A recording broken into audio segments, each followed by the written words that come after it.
En el siglo XVI, las llamas de la Inquisición española abrasaron el Nuevo Mundo, diezmando la civilización maya.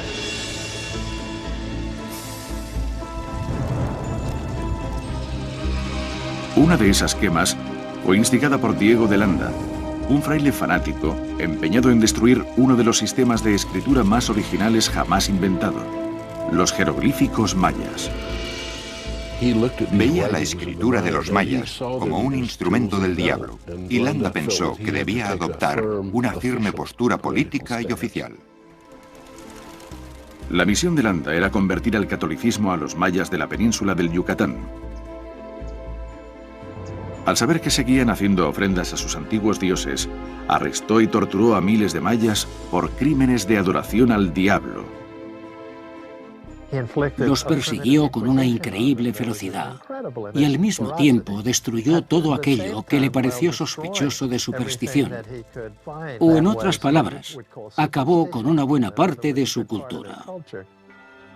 Celebraba grandes ceremonias de destrucción en el centro de la plaza y quemaba centenares, tal vez miles de libros. Nunca lo sabremos. Y por supuesto, de todos ellos solo sobrevivieron 4 libros y parte de otros. Los escritores mayas fueron forzados a aprender la escritura europea. El sistema de escritura maya se extinguió totalmente en los siglos posteriores a la conquista española. Probablemente quemaron a las personas que escribían en el anterior sistema. En el siglo XVIII nadie sabía escribirlo ya. Los conocimientos de la antigua escritura de los mayas desaparecieron. Pasaron siglos antes de que los jeroglíficos pudieran ser leídos otra vez.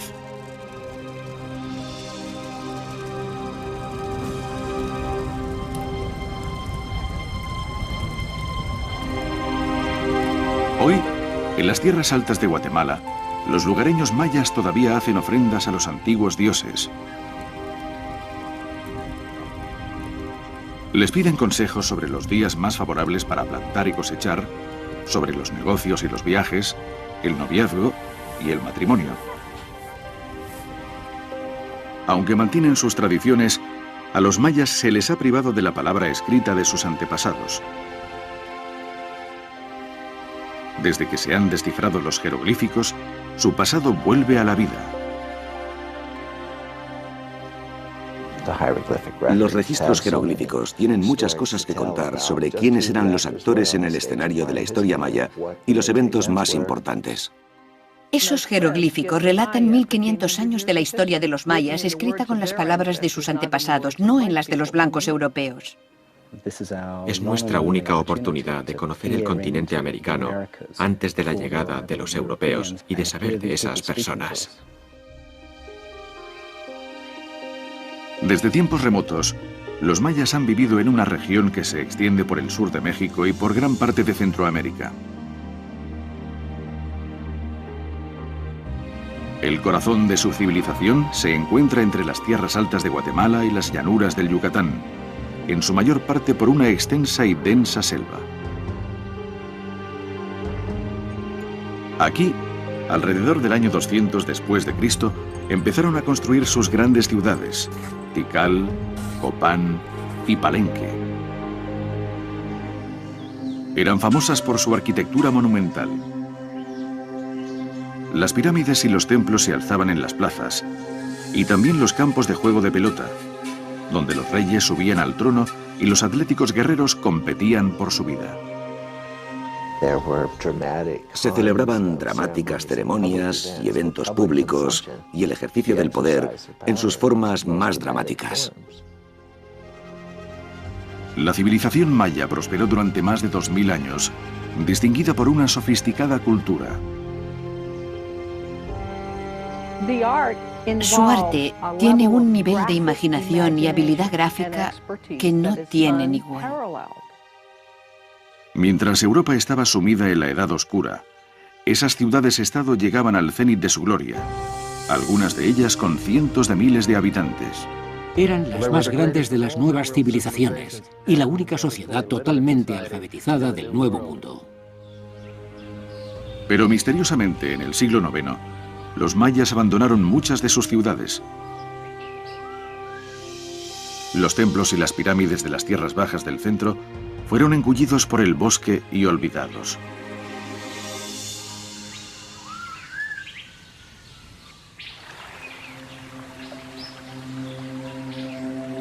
Casi 1000 años después, un explorador español, José Calderón, encontró en la selva la ciudad de Palenque.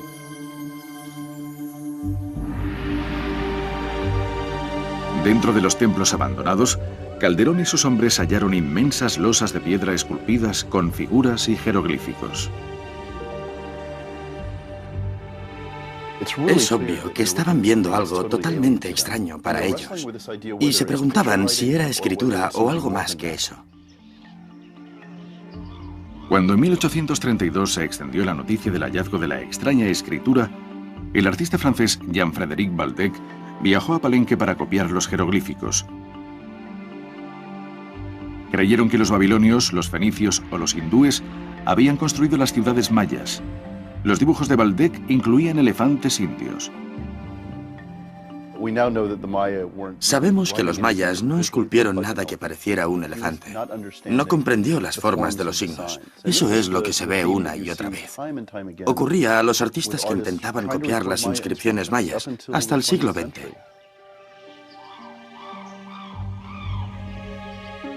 A medida que se descubrían nuevos sitios, los exploradores intentaban dibujar lo mejor posible los desconocidos jeroglíficos, pero su trabajo carecía de los detalles necesarios para poder descifrarlos.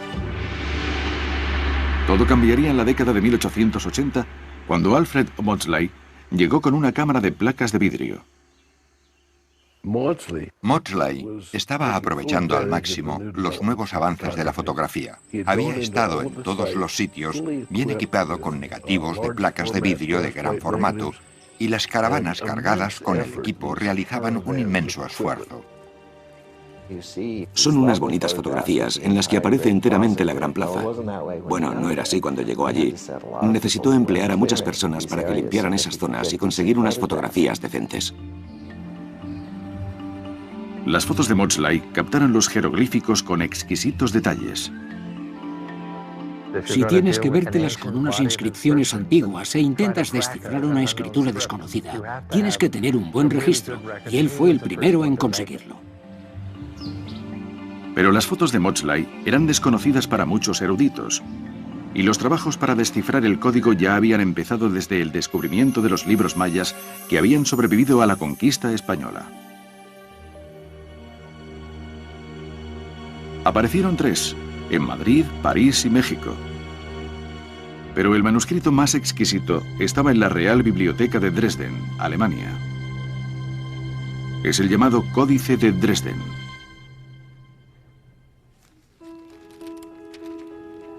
Había estado olvidado hasta 1810, cuando fue publicado en París un enorme volumen sobre el continente americano en el que se incluían 5 de sus páginas. Los extraños jeroglíficos impulsaron a un excéntrico erudito, Constantin Rafinesque, a intentar descifrar el código maya. Se fijó en esas barras y en el número de puntos y dijo, nunca hay más de 4 puntos. Probablemente una barra sea el 5, el 1 será un punto, el 2, 2 puntos, el 3, 3 puntos, el 4, 4 puntos y el 5 una barra. Añadiéndole un punto será el 6, 2 puntos y una barra el 7. Y esa fue la primera vez que alguien descifraba un jeroglífico maya. Ese fue el origen de la decodificación. La búsqueda seguiría en Dresden, Alemania, cuando un bibliotecario, Ernst Forstemann, dio con el Códice de Dresden. El libro, de valor incalculable, había estado olvidado en la biblioteca durante décadas. Imaginen tener a mano una de las fuentes primarias más importantes de la prehistoria del Nuevo Mundo, tenerla delante, poder consultarla y trabajar con ella. Forstemann descubrió que los mayas habían desarrollado un calendario para medir el tiempo e incluso los movimientos celestes. En el Códice de Dresden aparecían las predicciones precisas de los eclipses lunares y solares. Y había tablas que señalaban los ciclos del planeta Venus, que relacionaban con la guerra.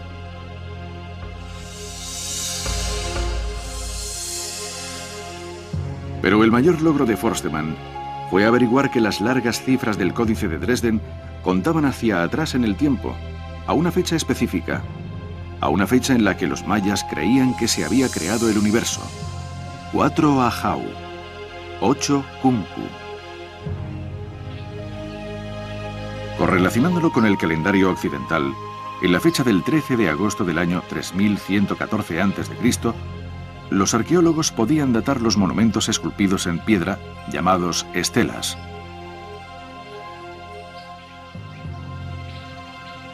Un experto en la datación de glifos mayas era J. Eric Thompson, un brillante arqueólogo y epigrafista británico. Thompson lideró los estudios de los glifos mayas desde 1930 hasta 1960. Era una figura. Nadie en aquella época tenía idea de qué era la escritura de los mayas. Thompson creó un meticuloso sistema de clasificación, lo que los eruditos llamaron números de Thompson, o números T, que designaban 800 signos mayas. Después de vivir entre los mayas de México y Belice, se convirtió en un gran admirador de su cultura. Nos dio una imagen de los mayas como gente pacífica, a diferencia de lo que creía todo el mundo, y que observaban el cielo constantemente, obsesionados por la astronomía y el tiempo.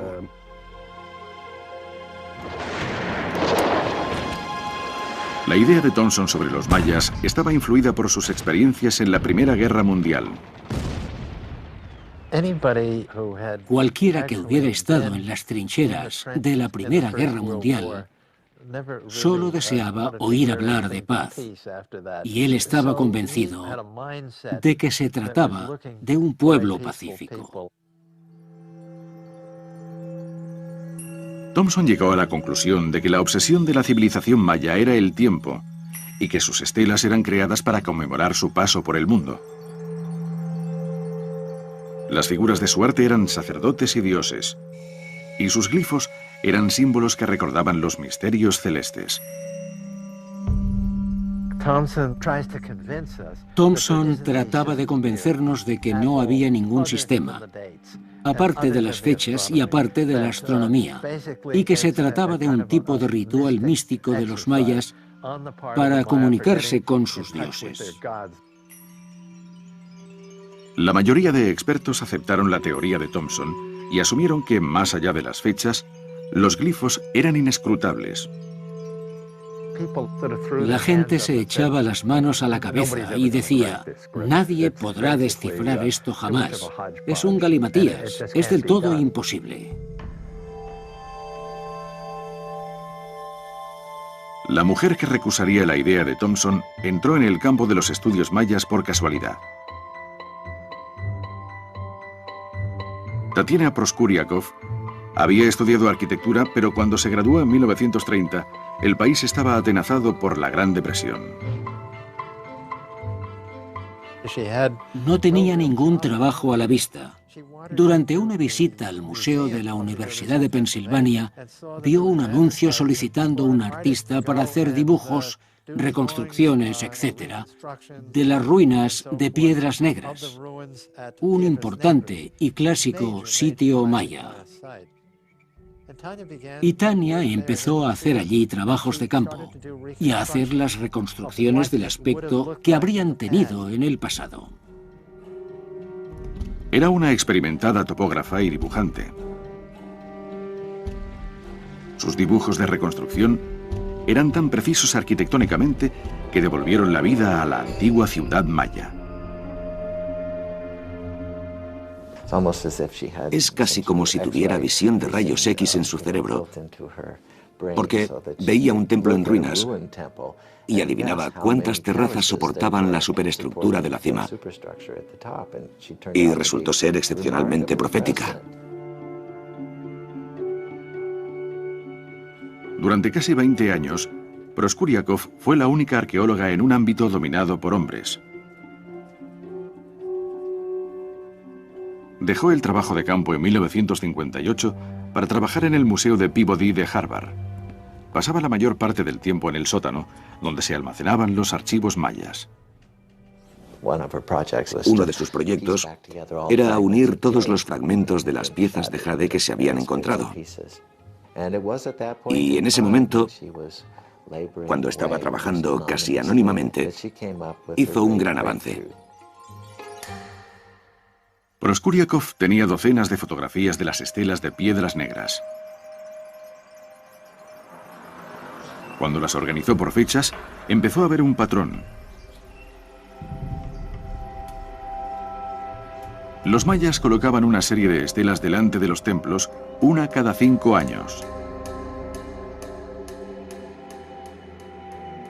La primera estela de cada serie siempre tenía una figura situada en un nicho. En la parte inferior de la estela había una víctima de sacrificio. Una escalera ascendía hacia una figura sentada arriba. Proskuriakov resolvió el sentido de la escena. Cada estela de una serie tenía inscrita una fecha. También tenían otras misteriosas fechas. Estaban seguidas por un glifo de cabeza de ave envuelta en un paño.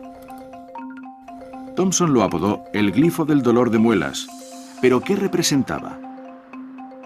Proskuriakov encontró una pista cuando descubrió otra fecha de entre 12 a 31 años antes del acontecimiento del dolor de muelas.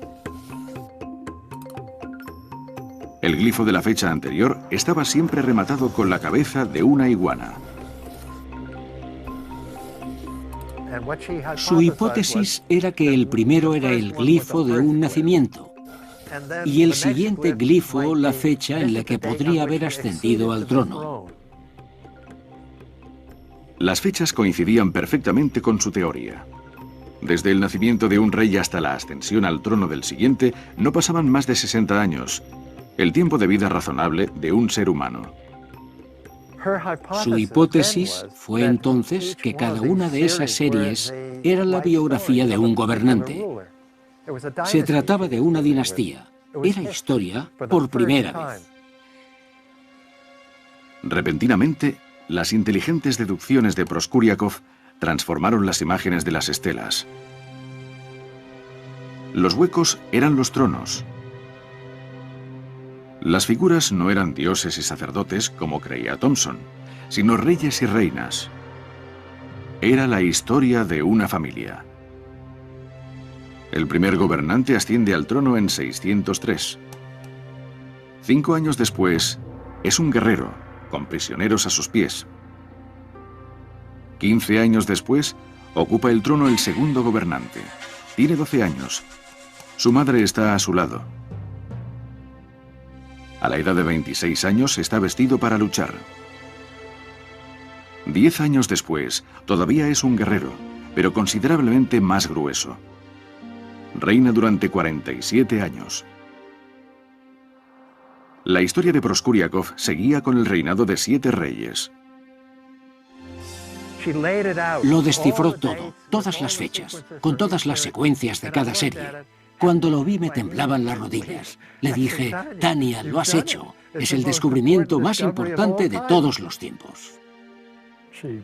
Presentó el trabajo a Eric Thompson. Y Eric Thompson dijo, Tania, esto es del todo imposible. No hay ninguna historia en las inscripciones. Pero la mañana siguiente, cuando llegó al trabajo, Eric Thompson la felicitó y le dijo, estás totalmente en lo cierto. Lo que es asombroso en alguien que toda la vida había negado la idea de que fuera una historia. Pero así fue, y lo cambió todo. Ya sabíamos que en esos monumentos se contaba una historia.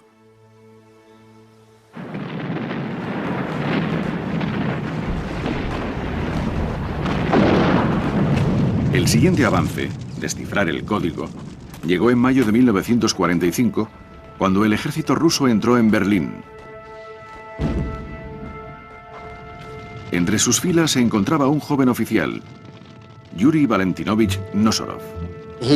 Me dijo que entre las ruinas de la Biblioteca Nacional había encontrado un libro que había sobrevivido a los incendios y a todo lo demás, que lo había cogido y que era una excelente reproducción en blanco y negro de los 3 códices conocidos entonces, el de Dresden, el de Madrid y el de París.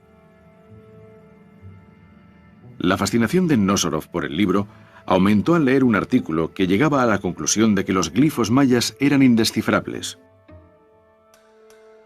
Lo tomó como un desafío.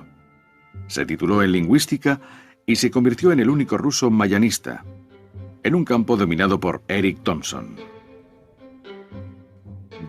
Como vivía al otro lado del telón de acero durante el período estalinista, estaba muy aislado. No contaba con demasiadas ideas heredadas de otras personas, que, como en el caso de Thompson, eran equivocadas. Le dio una perspectiva nueva. Podríamos decir que era como borrón y cuenta nueva. Como lingüista, Nossorov sabía que el primer paso para analizar un sistema de escritura desconocido es contar los signos. Si un escrito tiene de 20 a 35 signos, probablemente sea alfabético y representa sonidos simples. Si tiene de 80 a 100 signos, seguramente se basa en sílabas.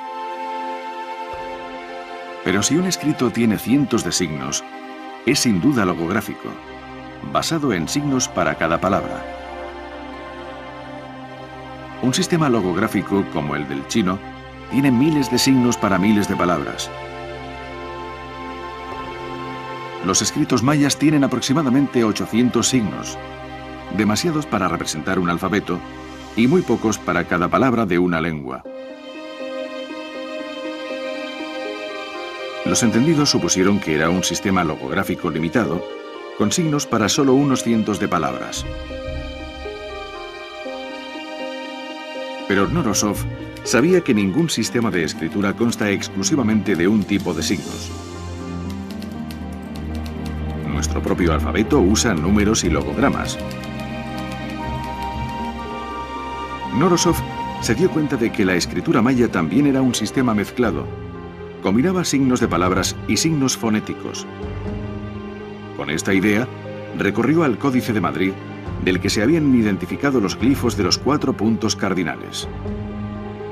Se encontró con el glifo para el oeste, buscando las sílabas. Estaba formado por 2 signos. En la parte inferior, el signo del sol, representado en todas sus variaciones con 4 radios o pétalos. Encima había una mano, con el pulgar y el índice tocándose.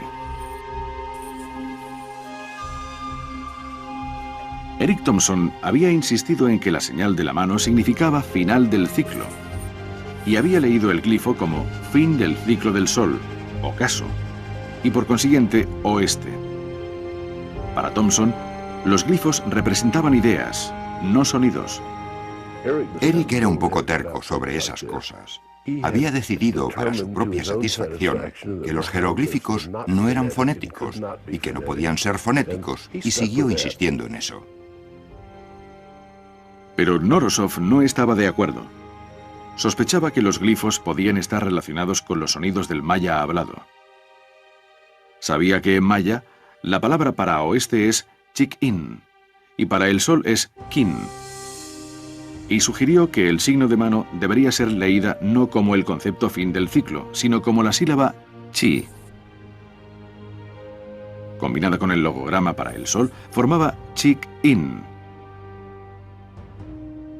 Para descartar coincidencias, Knorosov identificó las sílabas de otros glifos, probando que por lo menos algunos correspondían a los sonidos del maya hablado.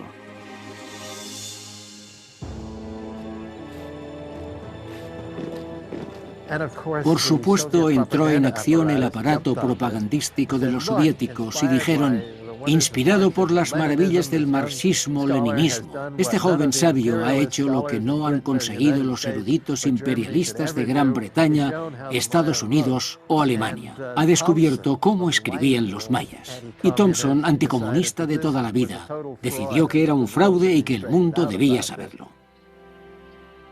Algunas de las interpretaciones de Knorosov eran cuestionables, y basándose en ello, Thompson desacreditó su método. Desgraciadamente, los valiosos hallazgos de Knorosov no fueron reconocidos en Occidente.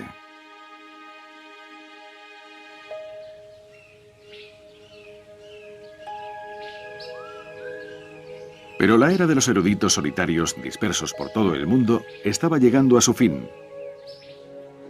El cambio comenzó en Palenque, liderado por Myrtle Green Robertson. Había pasado muchos años documentándose en el arte que el sitio legaba a las futuras generaciones. Mientras estaba trabajando, la visitó una profesora de arte, Linda Shiley. Cuando paseaba entre los edificios de Palenque, vi unas estelas esculpidas entre los dinteles centrales y sentí curiosidad por saber quién las había hecho, por qué y cómo. Shiley empezó a ayudar a Robertson. Mientras trabajaban, adquirieron un buen conocimiento del sitio. Lo utilizarían en 1973 durante una conferencia que Robertson dio en Palenque. Allí, Shiley conoció a Peter Matthews, que había pasado el invierno anterior estudiando libros de los glifos de Palenque. Al finalizar ese proceso, yo tenía 3 enormes libretas llenas de arriba a abajo con transcripciones de los números de Thompson y de todos los signos de cada inscripción de Palenque.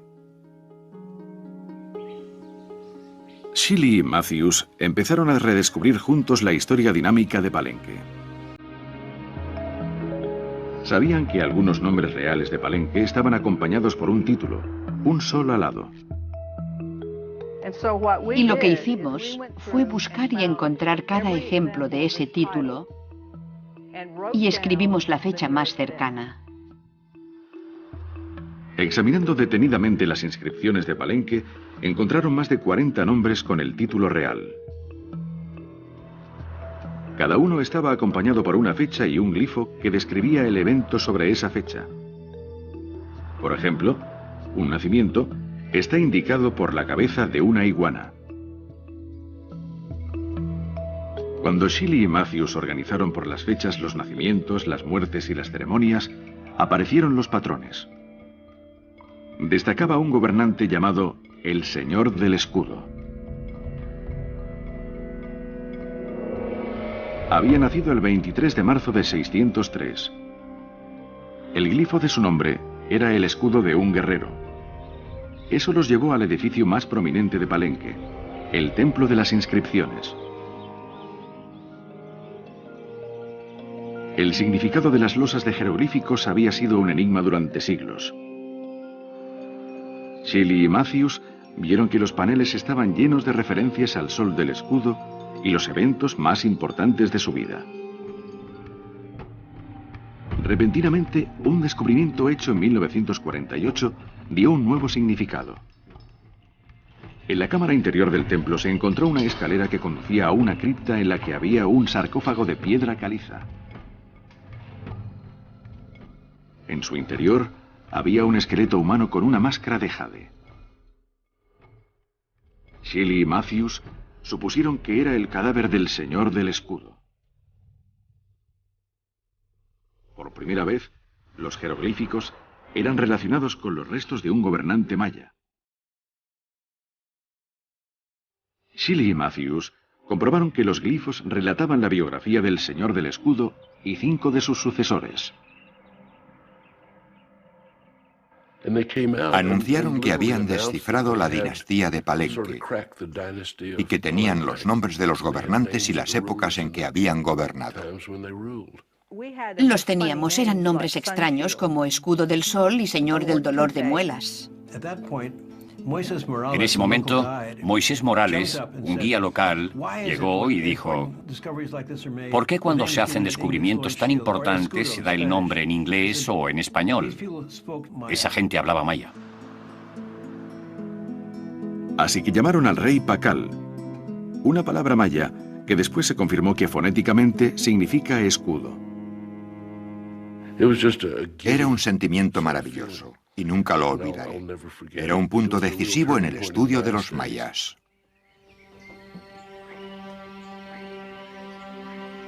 Después de años de trabajo, empezaba a conocerse el código de los mayas. Pero quedaba un gran obstáculo. Para leer los jeroglíficos en la lengua en que fueron escritos, había que terminar de descifrar la fonética, lo que había empezado Knorosov. A pesar de décadas de trabajo, solo se podían leer unos 30 signos silábicos con absoluta certeza. La clave definitiva para los sonidos de los glifos la encontraría David Stewart, cuya educación como mayanista empezó a temprana edad. Su padre, George, lo llevaba a menudo en sus viajes de estudios a Centroamérica. Una de las expediciones más memorables para David fue la de Coba, en el Yucatán.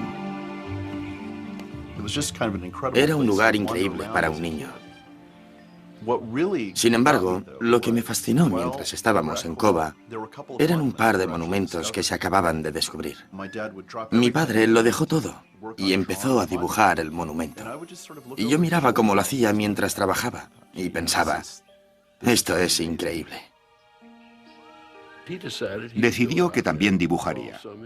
Cogió lápiz y papel y todo lo necesario y empezó a copiar los jeroglíficos. Cuando regresamos a Estados Unidos, mi espíritu estaba tan afectado por la experiencia que estaba deseando volver.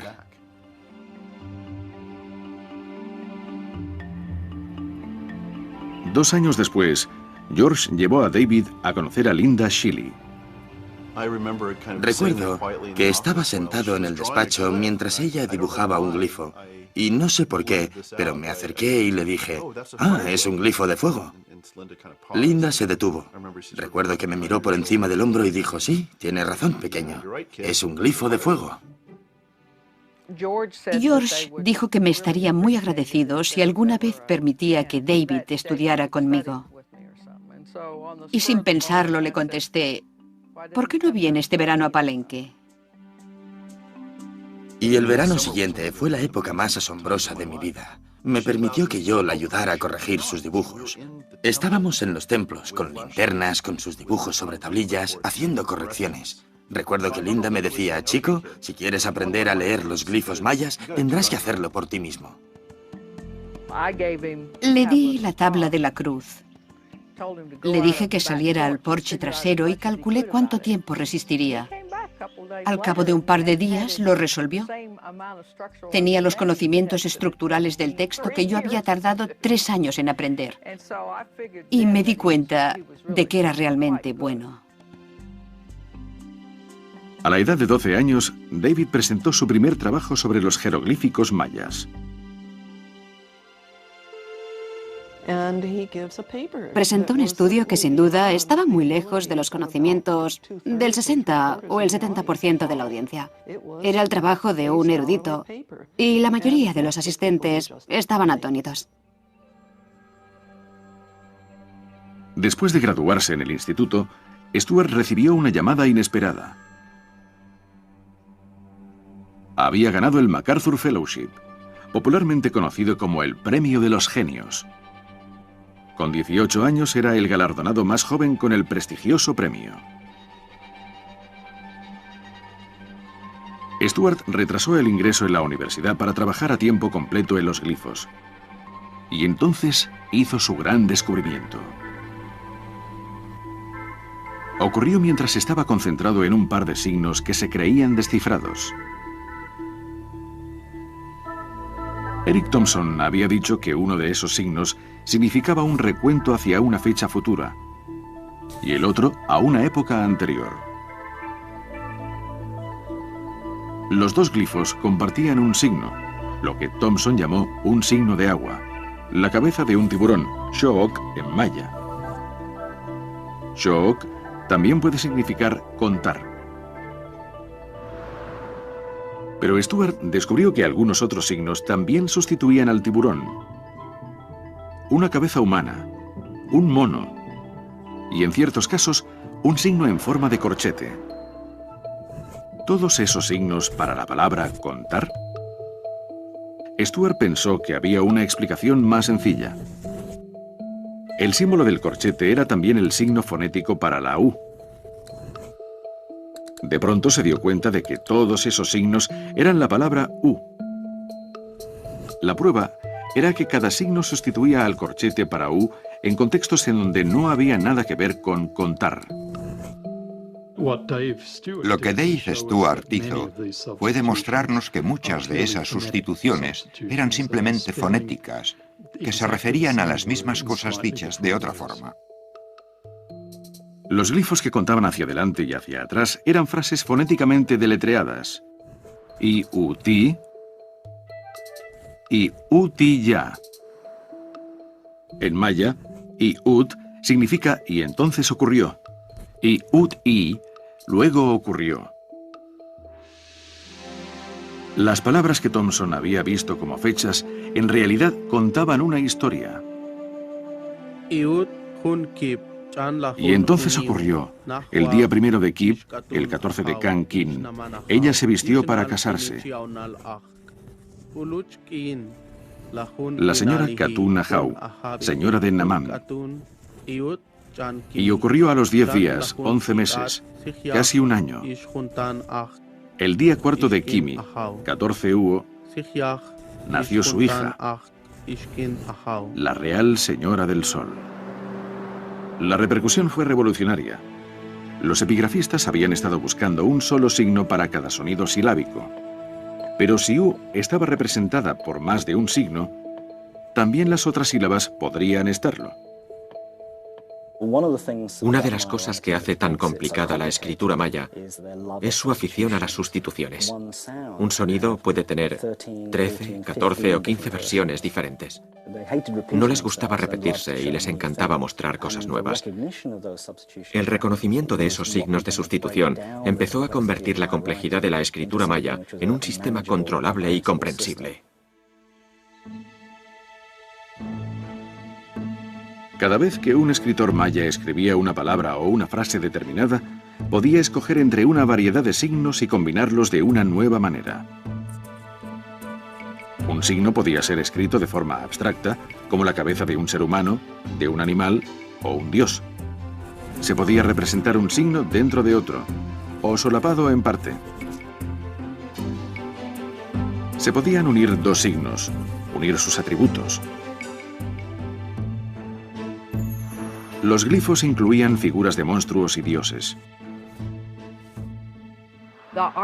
El arte del sistema es la genialidad para combinar todas esas diferentes posibilidades. La composición gráfica de la escritura maya es realmente apabullante. Había un arte y un carácter lúdico que era parte del sistema para dejar constancia de la lengua. Aunque a primera vista era complicado, en cuanto organizabas ese material visual dentro del sistema, tenía sentido. Y podías averiguar más cosas. Se podía descifrar el código. De repente cobró vida una imagen de los antiguos mayas, sacado de sus propias palabras.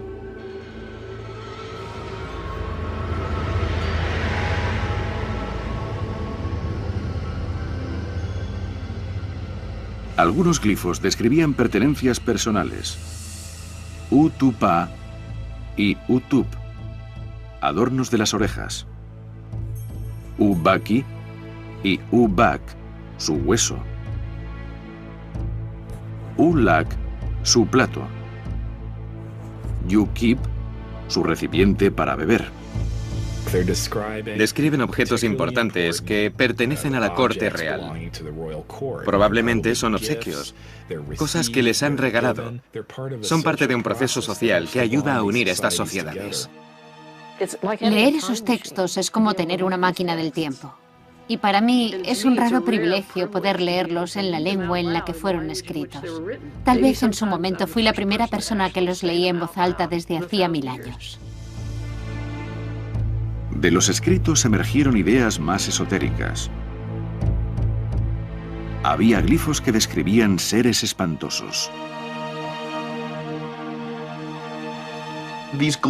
Aparecieron glifos con escenas de animales fantásticos y criaturas con un aspecto espeluznante, como esqueletos andantes. Y eran cosas muy diferentes a lo que estábamos acostumbrados a leer en los glifos mayas. No hablaban de monumentos, no hablaban de guerras, sino de los espíritus de las personas.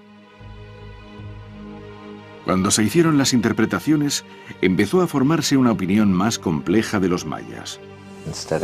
En vez de esos astrónomos sacerdotes que contemplaban las estrellas, se mostraba a los mayas como cualquier otra civilización con muchos conflictos. Uno de los grandes motivos que les dio su mala fama eran los numerosos cautivos que ofrecían a sus dioses y sus antepasados. También ofrecían periódicamente lo más preciado que tenían, su propia sangre. La importancia del propio sacrificio se aprecia en esta ceremonia. Una dama real conjura la aparición de una serpiente a la que ofrece su sangre. Se ha perforado la lengua con una espina de raya y luego pasa por la incisión una cuerda con espiros. Ante ella, trozos de corteza empapados con su propia sangre arden en un cuenco de cerámica. El humo forma la imagen de una serpiente. De su boca sale la figura de un antepasado. El texto superior describe la ceremonia. El 28 de marzo del año 755 se conjuró la aparición de la serpiente Shag Nog Chan, el espíritu animal del dios Kawil. Y luego se conjuró la aparición del antepasado Yax Chak Awin. El glifo para conjuro muestra una mano agarrando un pez. La idea de coger algo escurridizo, entrar en otra esfera o incluso en el inframundo, sacar algo de ahí y traerlo a tu propio mundo, eso es conjurar. De los glifos y el arte empezó a aparecer la psique de los antiguos mayas. Ahora conocemos a los mayas en conjunto. Puedes ver una pieza de arte maya y por las inscripciones de la parte superior de las vasijas comprendes qué hacían esas personas. Un mito, representado repetidamente en las vasijas mayas, es un manuscrito superviviente del siglo XVI, el Popol Vuh.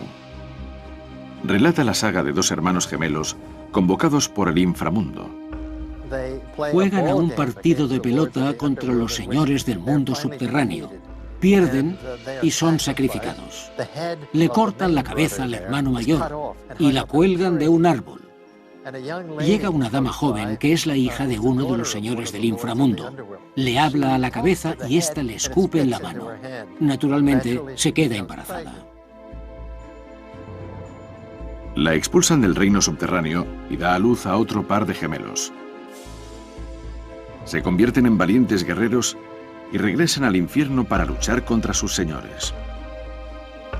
Después de una serie de ingeniosos trucos, resucitan el cadáver de su padre, el dios del maíz, y su pueblo vuelve a tener alimento. Luego ascienden y se convierten en el sol y la luna. Este es el mito más importante que conocemos del Nuevo Mundo. Probablemente la pieza literaria más importante producida en el hemisferio occidental. La descodificación no solo ilumina el mundo interior de los mayas, sino también da una nueva luz sobre las luchas por el poder que destrozaban sus grandes ciudades-estado. Se evidenció que desde el siglo III al siglo IX, el mundo de los mayas estaba dominado por la lucha por el poder. Empezamos a ver sangre por todos lados en la iconografía y en los jeroglíficos. No eran un pueblo pacífico, sino dedicado a sacrificios muy sangrientos. Esta escultura es de un cautivo a quien han arrancado el cuero cabelludo, destripado y mutilado. A su espalda lleva leña atada para sacrificarlo en la hoguera. Había grupos bien definidos que se lanzaban a muerte unos contra otros, luchaban y causaban estragos en el paisaje. Los glifos revelan el caos. Chuk, capturar.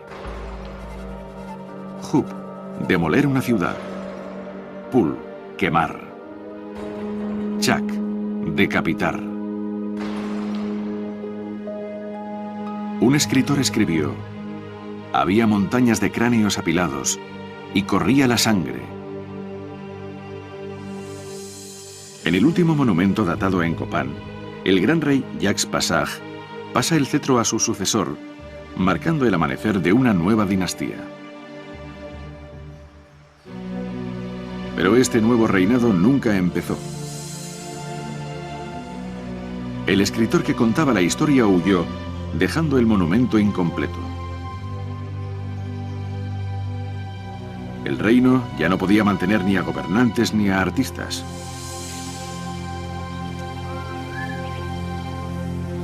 Cuando el descontento político invadió la región, las grandes ciudades de las tierras bajas del sur decayeron finalmente.